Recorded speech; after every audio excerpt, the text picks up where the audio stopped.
जय हिंद दोस्तों। आइए दोस्तों शुरू करते हैं जीके की महत्वपूर्ण क्लास, जो कि दोस्तों हम आपके लिए इतिहास की क्लास लेकर आ रहे हैं। दोस्तों ये हमारी क्लास नंबर 2 है। दोस्तों हम आपके लिए डेली शाम को 7:30 बजे करंट की क्लास लेकर आते हैं, क्योंकि दोस्तों पहले हम 7 बजे लाते थे और दोस्तों हमारी कुछ तबीयत ख़राब हो गई थी, इसलिए दोस्तों हमारी क्लास काफ़ी दिन से ऑफ चल रही थी। जैसे कि हमारी दोस्तों 6 तारीख में तबीयत ख़राब हो चुकी थी। दोस्तों आप सभी भाई बहन के प्यार से हमारी तबीयत अब ठीक हो चुकी है और दोस्तों हम आपके लिए डेली शाम को 7:30 बजे क्लास करंट की लेकर आएंगे और मॉर्निंग में दोस्तों जीके की क्लास लेकर आएंगे और दोस्तों 8:30 बजे शाम को हिंदी का मॉक टेस्ट लेकर आ रहे हैं। क्योंकि दोस्तों डेली दोस्तों चलिए हम करते हैं कंटिन्यू, क्योंकि दोस्तों काफ़ी तबीयत ख़राब हो चुकी थी, इसलिए दोस्तों हमारी क्लास ऑफ रही थी। और दोस्तों आप भाई बहन के सभी प्यार से हमारी तबीयत अब ठीक हो चुकी है। तो दोस्तों देर ना करते हुए शुरू करते हैं। क्वेश्चन नंबर 30, मिस्र के राजा टोलमी हिडलेट्स का राजदूत कौन था जो अशोक के दरबार में आया था? दोस्तों ये थे आंसर डोनियसिस डायोनेसियस। नेक्स्ट देखते हैं क्वेश्चन नंबर 31, भारत का भूगोल नामक पुस्तक किसने लिखी? भारत का भूगोल नामक पुस्तक किसने लिखी? ये लिखी दोस्तों टोलमी ने। नेक्स्ट देखते हैं, नेचुरल हिस्ट्री नामक पुस्तक किसने लिखी? नेचुरल हिस्ट्री नामक पुस्तक किसने लिखी थी? ये दे लेखक दोस्तों इसके लिपनी। नेक्स्ट देखते हैं,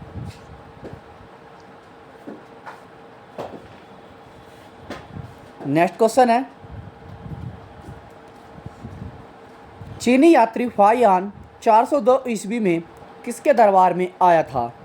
ये आया था दोस्तों चंद्रगुप्त द्वितीय के दरबार में। नेक्स्ट देखते हैं इसी प्रकार। चलिए क्वेश्चन नंबर 34, हुआयान ने किस राज्य की जनता को सुखी और समृद्ध बताया था? हुआयान ने किस राज्य की जनता को सुखी और समृद्ध बताया था? ये दोस्तों थी मध्य प्रदेश की जनता। नेक्स्ट देखते हैं, ह्वेनसांग किसके शासनकाल में भारत आया था? दोस्तों मोस्ट इम्पोर्टेंट क्वेश्चन है ये, हर एक एग्जाम में पूछे जाने वाला क्वेश्चन है। ह्वेनसांग किसके शासनकाल में भारत आया था? ये दोस्तों आया था हर्षवर्धन के। नेक्स्ट देखते हैं इसी प्रकार क्वेश्चन नंबर 36, ह्वेनसांग भारत में सर्वप्रथम कहाँ पहुँचा था? ह्वेनसांग भारत में सर्वप्रथम कहाँ पहुँचा था? ये पहुँचा दोस्तों कपिसा में। कपिसा कहाँ पड़ता है दोस्तों कि वर्तमान में अफगानिस्तान में पड़ता है वर्तमान में इस टाइम। नेक्स्ट देखते हैं, ह्वेनसांग भारत में कितने वर्षों तक ठहर कर बौद्ध धर्म से संबंधित ग्रंथों का एकत्रित किया था? दोस्तों क्वेश्चन नंबर 37 देखते हैं, ह्वेनसांग भारत में कितने वर्षों तक रहकर या ठहरकर बौद्ध धर्म से संबंधित ग्रंथों का एकत्रित किया? दोस्तों ये रहा था 15 वर्ष तक। नेक्स्ट देखते हैं क्वेश्चन नंबर 38, ह्वेनसांग के भ्रमण वृत्तांत को क्या कहा जाता है? ह्वेनसांग के भ्रमण वृत्तांत को क्या कहा था? ये कहा जाता तो CU की। नेक्स्ट देखते हैं, ह्वेनसांग के अध्ययन के समय नालंदा विश्वविद्यालय के कुलपति कौन थे? ये थे दोस्तों आचार्य शीलभद्र। नेक्स्ट देखते हैं क्वेश्चन नंबर 40, बौद्ध धर्म से संबंधित अध्ययन के लिए संgyun भारत कब आया था? बौद्ध धर्म से संबंधित अध्ययन करने के लिए संgyun भारत कब आया था? ये आया था दोस्तों 518 ईस्वी में। नेक्स्ट देखते हैं, कौन सा अरबी लेखक महमूद गजनबी के साथ भारत आया था? कौन सा अरबी लेखक महमूद गजनबी के साथ भारत आया था? ये आया था दोस्तों अलबरूनी। नेक्स्ट देखते हैं क्वेश्चन नंबर 42, किताबुल उल हिंद या तहकीक ए हिंद नामक पुस्तक के लेखक कौन हैं? ये दोस्तों अलबरूनी हैं। दोस्तों आपने अभी तक हमारा चैनल सब्सक्राइब नहीं किया तो कर लीजिए, क्योंकि दोस्तों हम डेली आपके लिए कंटिन्यू क्लास लेके आएंगे। क्योंकि दोस्तों शाम को 7:30 बजे आपके लिए करंट की क्लास, शाम को 8:30 बजे हिंदी का मॉक टेस्ट और दोस्तों मॉर्निंग में जीके जीएस की क्लास। जैसे कि दोस्तों हमने संविधान कंप्लीट करा दिया है, इसी प्रकार दोस्तों हम आपके लिए इतिहास की क्लास लेके आ रहे हैं, जो कि दोस्तों हम आपको 1000 क्वेश्चन कराएंगे और कम समय में। नेक्स्ट क्वेश्चन है, मार्को पोलो किस देश का यात्री था? मार्को पोलो किस देश का यात्री था? ये था दोस्तों इटली का। नेक्स्ट है, इब्न बतूता द्वारा लिखित रेहला किस भाषा में लिखी गई थी? इब्न बतूता द्वारा लिखित रेहला किस भाषा में लिखी गई थी? रेहला क्या थी दोस्तों? ये एक पुस्तक थी जो कि इब्न बतूता की थी। ये किस भाषा में लिखी गई थी दोस्तों? ये लिखी गई थी अरबी भाषा में। नेक्स्ट देखते हैं। नेक्स्ट क्वेश्चन है, रेहला नामक पुस्तक में किसका वर्णन किया गया है? रेहला नामक पुस्तक में किसका वर्णन किया गया है? ये क्या गया? भारतीय उपमहाद्वीप के सामाजिक तथा सांस्कृतिक जीवन के बारे में। दोस्तों आपसे क्वेश्चन पूछा जा सकता है कि रेहला नामक पुस्तक में किसका वर्णन किया गया है? इसमें क्या गया है दोस्तों? भारतीय उपमहाद्वीप के सामाजिक तथा सांस्कृतिक जीवन के बारे में। नेक्स्ट देखते हैं क्वेश्चन नंबर 46। 1333 ईस्वी में इब्न बतूता किसके दरबार में आया था? 1333 ईस्वी में इब्न बतूता किसके दरबार में आया था? यह आया था दोस्तों मोहम्मद बिन तुगलक के। नेक्स्ट देखते हैं, कौन सा एक तिब्बती लेखक था जिसने कंग्यूर तथा तंग्यूर नामक ग्रंथ की रचना की थी? ये थे दोस्तों तारानाथ। रिपीट करते हैं दोस्तों क्वेश्चन, कौन सा एक तिब्बती लेखक था जिसने कंग्यूर तथा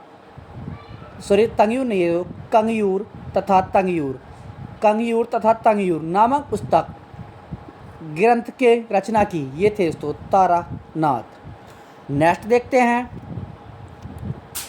सर्वप्रथम भारतवर्ष का जिक्र किस अभिलेख में हुआ? सर्वप्रथम भारतवर्ष का जिक्र किस अभिलेख में हुआ? ये हुआ था दोस्तों हाथी गुम्फा अभिलेख में। किस में हुआ था दोस्तों? ये आंसर दोस्तों ये हुआ था हाथी गुम्फा अभिलेख में। नेक्स्ट देखते हैं, सर्वप्रथम भारत को इंडिया किसने कहा था? सर्वप्रथम भारत को इंडिया किसने कहा था? ये कहा था दोस्तों यूनानियों ने। नेक्स्ट देखते हैं क्वेश्चन नंबर 50। सती प्रथा का पहला लिखित साक्ष्य किस अभिलेख से प्राप्त होता है? सती प्रथा का पहला लिखित साक्ष्य किस अभिलेख से प्राप्त होता है? ये होता है दोस्तों एरण अभिलेख से। नेक्स्ट देखते हैं, सर्वप्रथम दुर्भिक्ष यानी अकाल की जानकारी देने वाला अभिलेख का क्या नाम है? रिपीट करते हैं दोस्तों क्वेश्चन, सर्वप्रथम दुर्भिक्ष यानी अकाल की जानकारी देने वाला अभिलेख क्या नाम है? यह है दोस्तों सोहगोरा अभिलेख। नेक्स्ट देखते हैं, रेशम बुनकरों की जानकारी किस अभिलेख से प्राप्त होती है? रेशम बुनकरों की जानकारी किस अभिलेख से प्राप्त होती है? ये होती है मंदसौर के अभिलेख से। नेक्स्ट देखते हैं क्वेश्चन नंबर 53। किस कश्मीरी नवपाषाणिक पुरास्थल से गड्ढा घर का साक्ष्य मिला है? रिपीट करते हैं दोस्तों क्वेश्चन, किस कश्मीरी नवपाषाणिक पुरास्थल से गड्ढा घर का साक्ष्य मिला है? ये है दोस्तों बुर्ज होम से मिला है। दोस्तों आप नए हो, आपने अभी तक हमारा चैनल सब्सक्राइब नहीं किया तो कर लीजिए, क्योंकि दोस्तों हम कम समय में आपके लिए महत्वपूर्ण क्वेश्चन और इम्पोर्टेंट क्वेश्चन लाते हैं। दोस्तों काफ़ी दिन से हमारी क्लास ऑफ चल रही थी, क्योंकि दोस्तों हमारी तबीयत ख़राब हो चुकी थी थोड़ी। दोस्तों अब हम ठीक हैं, आपके प्यार से दोस्तों हम अब ठीक हैं, इसलिए हम आपके लिए डेली क्लास लेके आ रहे हैं। दोस्तों नए हो तो चैनल को सब्सक्राइब कर लेना, लाइक कर देना और अपने दोस्तों को जरूर शेयर करना। नेक्स्ट क्वेश्चन देखते हैं, क्वेश्चन नंबर 54। प्राचीनतम सिक्कों को साहित्य में क्या कहा गया? प्राचीनतम सिक्कों को साहित्य में क्या कहा गया? तो ये कहा गया था दोस्तों कांसापर्ण। क्या कहा गया दोस्तों? ये कहा गया कांसापर्ण। नेक्स्ट देखते हैं, किन सिक्कों को आहत सिक्का भी कहा जाता है? किन सिक्कों को आहत सिक्का भी कहा जाता है? आंसर दोस्तों ये कहा जाता था प्राचीनतम सिक्कों को। किन्हें कहा जाता था? प्राचीनतम सिक्कों को। नेक्स्ट देखते हैं, सर्वप्रथम सिक्कों पर लिखने का कार्य किन शासकों ने किया? क्वेश्चन नंबर 56 देखते हैं। दोस्तों हम दोबारा क्वेश्चन इसलिए पढ़ रहे हैं क्योंकि दोस्तों आपको हमारी क्लास में एक ही क्लास में याद हो जाए क्वेश्चन। ज़्यादा नहीं दोस्तों, तो एक बार और आप क्लास देख लेना तो आपके क्वेश्चन याद हो जाएंगे। अगर दोस्तों आप काम भी कर रहे हैं तो एयरफोन लगाएं और दोस्तों आप क्लास को मन से सुनें और मन से देखें, तो दोस्तों आपके क्वेश्चन याद हो जाएंगे। क्वेश्चन नंबर 56 देखते हैं। सर्वप्रथम सिक्कों पर लेख लिखने का कार्य किन शासकों ने किया? ये किया था दोस्तों यवन शासकों ने, यवन शासकों ने। नेक्स्ट देखते हैं। किस गुप्त शासक के काल के वीणा बजाते हुए मुद्रा वाले सिक्के प्राप्त हुए? किस गुप्त शासक के काल में वीणा बजाती हुई मुद्रा वाले सिक्के प्राप्त हुए? ये दोस्तों हुए थे समुद्रगुप्त के, समुद्रगुप्त के। नेक्स्ट देखते हैं क्वेश्चन नंबर 58। भारत के किस स्थान से और रोमन सिक्के प्राप्त हुए? भारत के किस स्थान से रोमन सिक्के प्राप्त हुए? ये होते दोस्तों अरिकेडू, जो कि दोस्तों पड़ता है वर्तमान में पांडुचेरी में। ये दोस्तों प्राप्त हुए थे अरिकेडू से, जो कि दोस्तों वर्तमान में पड़ता है अरिकेडू पांडुचेरी में। नेक्स्ट देखते हैं क्वेश्चन नंबर 59। हाथी गुम्फा अभिलेख का संबंध किस शासक से है? हाथी गुम्फा अभिलेख का संबंध किस शासक से है? ये है दोस्तों कलिंग राजा खारवेल से, कलिंग राजा खारवेल से। नेक्स्ट देखते हैं क्वेश्चन नंबर 60। गिरनार अभिलेख का संबंध किस शासक से है? गिरनार अभिलेख का संबंध किस शासक से है? ये है दोस्तों आंसर रुद्रदामन से, रुद्रदामन से। नेक्स्ट देखते हैं क्वेश्चन नंबर 61। नासिक शिलालेख का निर्माण किसने करवाया था? नासिक शिलालेख का निर्माण किसने करवाया था? ये कराया था दोस्तों, आंसर है गौतमी बलश्री ने, गौतमी बलश्री ने। नेक्स्ट देखते हैं दोस्तों। आपने अभी तक हमारा चैनल सब्सक्राइब नहीं किया तो कर लीजिए दोस्तों। परेशानी अभी भी है और थोड़ी है दोस्तों, इसलिए दोस्तों हम क्लास लेके आए हैं कि दोस्तों ज़्यादा हमारी क्लास ऑफ नहीं रहे। अगर दोस्तों आप नए हो, चैनल को सब्सक्राइब कर लेना, लाइक कर लेना और अपने दोस्तों को ज़रूर शेयर करना, क्योंकि दोस्तों हम कम समय में आपके लिए महत्वपूर्ण क्लास लाते हैं और कम समय में, इससे कम समय में किसी भी यूट्यूब चैनल पर आपको मोस्ट इम्पोर्टेंट क्वेश्चन नहीं मिल सकते। और दोस्तों इतने कम समय में आपको इतने क्वेश्चन नहीं कर पाएगा कोई किसी भी यूट्यूब चैनल पर। अगर दोस्तों आप नए हो तो चैनल को लाइक, शेयर और सब्सक्राइब कर लेना। चलिए नेक्स्ट देखते हैं क्वेश्चन नंबर 62। नासिक शिलालेख से किस राजा के बारे में जानकारी मिलती है? नासिक शिलालेख से किस राजा के बारे में जानकारी मिलती है? ये मिलती है दोस्तों गौतमीपुत्र सतकर्णी। किसके बारे में? गौतमीपुत्र सतकर्णी। नेक्स्ट देखते हैं। इलाहाबाद के अशोक स्तंभ पर प्रयाग प्रशस्ति नामक स्तंभ लेखन किसने करवाया? ये करवाया था दोस्तों समुद्रगुप्त ने। रिपीट करते हैं दोस्तों क्वेश्चन नंबर 63। इलाहाबाद के अशोक स्तंभ पर प्रयोग प्रशस्ति नामक स्तंभ लेखन किसने करवाया? ये करवाया था दोस्तों समुद्रगुप्त ने। नेक्स्ट देखते हैं। ऐहोल अभिलेख का संबंध किससे है? सॉरी, ऐहोल अभिलेख का संबंध किससे है? ये है पुलकेशिन सेकंड से, पुलकेशिन सेकंड से। ऐहोल अभिलेख का संबंध है दोस्तों पुलकेशिन सेकंड से। नेक्स्ट देखते हैं। अशोक के किस शिलालेख में कलिंग युद्ध का वर्णन मिलता है? अशोक के किस शिलालेख में कलिंग युद्ध का वर्णन मिलता है? दोस्तों ये मिलता है 13वें शिलालेख में, 13वें शिलालेख में। नेक्स्ट देखते हैं क्वेश्चन नंबर 66। अशोक के शिलालेख को सर्वप्रथम किसने पढ़ा? अशोक के शिलालेख को सर्वप्रथम किसने पढ़ा? ये पढ़ा था दोस्तों जेम्स प्रिंसिप्स ने, जो कि 1837 में पढ़ा था। नेक्स्ट देखते हैं। प्राचीन लिपियों को पढ़ने का प्रयास सर्वप्रथम किसने किया? प्राचीन लिपियों को पढ़ने का प्रयास सर्वप्रथम किसने किया? ये किया था दोस्तों सर विलियम जोस ने, सर विलियम जोस ने। नेक्स्ट देखते हैं सॉरी क्वेश्चन नंबर 68। भिटारी अभिलेख का संबंध किससे है? भिटारी अभिलेख का संबंध किस शासक से है? सॉरी, भिटारी अभिलेख का संबंध किस शासक से है? ये है दोस्तों स्कंदगुप्त से। किससे दोस्तों? स्कंदगुप्त से। नेक्स्ट क्वेश्चन पूछा गया था दोस्तों, सॉरी दोस्तों गले में काफ़ी परेशानी है अभी भी। चलिए नेक्स्ट देखते हैं क्वेश्चन नंबर 69। कालिदास के बारे में वर्णन किस में मिलता है? कालिदास के बारे में वर्णन किस में मिलता है? ये मिलता है दोस्तों पुलकेशिन द्वितीय की ऐहोल प्रशस्ति में। पुलकेशिन द्वितीय की ऐहोल प्रशस्ति में। नेक्स्ट देखते हैं क्वेश्चन नंबर 70। मंदसौर अभिलेख के रचनाकार कौन हैं थे? मंदसौर अभिलेख के रचनाकार कौन थे? ये थे दोस्तों वत्स भट्टी। वत्स भट्टी। नेक्स्ट देखते हैं मंदसौर अभिलेख का संबंध किस राजा से है? मंदसौर अभिलेख का संबंध किस राजा से है? ये है मालवा नरेश यशोवर्मन से। मालवा नरेश यशोवर्मन से। नेक्स्ट देखते हैं क्वेश्चन नंबर 72। ग्वालियर अभिलेख का संबंध किस राजा से है? ग्वालियर अभिलेख का संबंध किस राजा से? ये है दोस्तों प्रतिहार नरेश भोज से। प्रतिहार नरेश भोज से।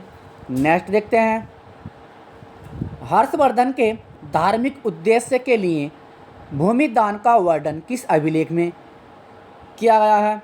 हर्षवर्धन के धार्मिक उद्देश्य के लिए किए गए भूमि दान का वर्णन किस अभिलेख में किया गया है? ये किया गया दोस्तों बांसखेड़ा अभिलेख में। बांसखेड़ा अभिलेख में। नेक्स्ट देखते हैं क्वेश्चन नंबर 74। देवापाड़ा अभिलेख का संबंध किस राजा से है? देवापाड़ा अभिलेख का संबंध किस राजा से है? आंसर ये है दोस्तों बंगाल शासक विजय सेन से। बंगाल शासक विजय सेन से। नेक्स्ट देखते हैं दोस्तों आप नए हो, आपने अभी तक हमारा चैनल सब्सक्राइब नहीं किया तो कर लीजिए, क्योंकि दोस्तों हम डेली आपके लिए महत्वपूर्ण क्लास लाते हैं और सभी के लिए महत्वपूर्ण रहती है दोस्तों, जिसमें भी जीके जीएस पूछा जाता है। और दोस्तों हम शाम को 7 बजे करंट की क्लास लाते हैं दोस्तों। अब हम 7 बजे नहीं, आपके लिए 7:30 बजे करंट की क्लास लेकर आ रहे हैं। और दोस्तों 8:30 बजे हिंदी का मॉक टेस्ट और दोस्तों मॉर्निंग में जीके जीएस की क्लास। जिस प्रकार के दोस्तों हमने संविधान कंप्लीट करा चुके हैं जीएस में, और दोस्तों ये हम इतिहास कंप्लीट कराएंगे, क्योंकि दोस्तों हम मोस्ट क्वेश्चन कराते हैं जो कि एग्जाम में पूछे जाने वाले क्वेश्चन रहते हैं, वही क्वेश्चन हम आपके लिए लाते हैं। ज़्यादा दोस्तों फालतू क्वेश्चन हम आपको नहीं कराते। चलिए क्वेश्चन नंबर 75 देखते हैं। अशोक की नहर व्यवस्था के बारे में उल्लेख किस अभिलेख में मिलता है? अशोक की नहर व्यवस्था के बारे में उल्लेख किस अभिलेख में मिलता है? ये मिलता है दोस्तों गिरनार अभिलेख में। किस में मिलता है दोस्तों? ये मिलता है दोस्तों गिरनार अभिलेख में। गिरनार अभिलेख में। नेक्स्ट देखते हैं क्वेश्चन नंबर 76। किस काल में मनुष्य द्वारा किया गया कोई भी लिखित विवरण नहीं मिलता, उसे कौन सा काल कहते हैं? किस काल में मनुष्य द्वारा किया गया कोई भी लिखित विवरण नहीं मिलता, उसे क्या कहते हैं? हम कहते हैं दोस्तों प्रागैतिहासिक काल। प्रागैतिहासिक काल। नेक्स्ट देखते हैं क्वेश्चन नंबर 77। मानव विकास के उस काल को क्या कहते हैं जिसका विवरण लिखित रूप में उपलब्ध है? मानव विकास के उस काल को क्या कहते हैं जिसका विवरण लिखित रूप में उपलब्ध है? आंसर इसे कहते हैं हम इतिहास। नेक्स्ट देखते हैं क्वेश्चन नंबर 78। किस काल के लेख अभी तक नहीं पढ़े गए या जा सके? किस काल के लेख अभी तक पढ़े नहीं जा सके? ये दोस्तों आद्य ऐतिहासिक काल के। नेक्स्ट देखते हैं क्वेश्चन नंबर 79। पूर्व पाषाण युग के मानव की जीविका का मुख्य आधार क्या था? ये था दोस्तों शिकार। रिपीट करते हैं क्वेश्चन। पूर्व पाषाण युग के मानव की जीविका का मुख्य आधार क्या था? ये था दोस्तों किसार नहीं, शिकार। नेक्स्ट क्वेश्चन दोस्तों ये हमारा अंतिम क्वेश्चन रहेगा। अगर दोस्तों आप नए हो, आपने अभी तक हमारा चैनल सब्सक्राइब नहीं किया तो कर लीजिए, क्योंकि दोस्तों डेली हम शाम को 7:30 बजे आपके लिए करंट की क्लास लाएंगे, और दोस्तों 8:30 बजे हिंदी का मॉक टेस्ट, और दोस्तों मॉर्निंग में जीके जीएस की क्लास, जिसमें कि दोस्तों हम आपके लिए इतिहास के क्वेश्चन करा रहे हैं। क्योंकि दोस्तों मोस्ट इंपॉर्टेंट बुक से क्वेश्चन लिए हमने, जैसे कि लुसेंट की बुक, लक्ष्मीकांत वर्मा की बुक और दोस्तों महेश बड़वाल की बुक। इस किताब से दोस्तों हमने क्वेश्चन टाइप किए हैं। अगर दोस्तों आप नए हो चैनल पर तो चैनल को सब्सक्राइब जरूर कर लेना और लाइक कर देना और अपने दोस्तों को शेयर कर देना। क्वेश्चन नंबर 80 देखते हैं। आग की खोज किस काल में हुई थी? आग की खोज किस काल में हुई थी दोस्तों? ये हुई थी पुरापाषाण काल में, पुरापाषाण काल में। दोस्तों हमारी क्लास काफ़ी दिन से ऑफ चल रही थी, लगभग दोस्तों हमारी 6-7 दिन क्लास ऑफ रही है। दोस्तों हम आपके लिए डेली कंटिन्यू करते हैं, और दोस्तों आप सभी भाई बहन के प्यार से हमारी तबीयत ठीक हो चुकी है। दोस्तों काफ़ी तबीयत ख़राब हो चुकी थी, इसलिए हमारी क्लास ऑफ रही थी। अगर दोस्तों नए हो तो चैनल को सब्सक्राइब जरूर कर लेना। जय हिंद दोस्तों।